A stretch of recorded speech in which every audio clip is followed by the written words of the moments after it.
Okay. Yes, yes. गोयचे असेंब्लीचो माननीय सभापती press conference घेवन सरकाराच्या कामकाजाचेर चड करून आर्ट मिनिस्टराचेर जेन्ना इतलें उलयता तेन्ना ओपोजिशन म्हणून आमकां तो जॉयन जाला काय आमकां दिसता इतलें ताणें एक्सपोज केल्लें आहा. फक्त एक उतर म्हणपाचें ताणें दवरलें म्हणटा तें स्कॅम. पूण जें कितें सगळें सांगलां ताजेर क्लियर कट दिसता की हें कितें तरी फायनान्शियल बंगलींग जाल्लें आहा, ह्यूज फायनान्शियल मिसडेमिनर जाला.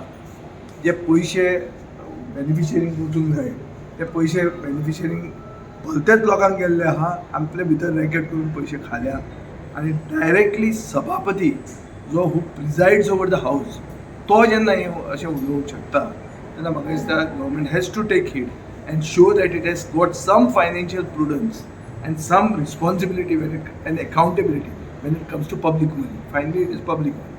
And we are left with no other option but to say that the minister has to resign.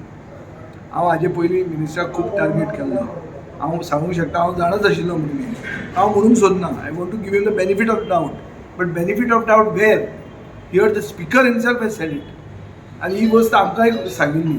आमी हे एलिगेशनां खूब मंत्र्यांचेर करूंक शकता. हो एकलोच न्ही, आनी खूब मंत्री आहा ज्यांचेर क्लियर कट फायनान्शियल मॅटरांनी करप्शन इनवॉल्ड आहा तें कळटा. पूण हें डिस्कस करपाक खंय मेळटा?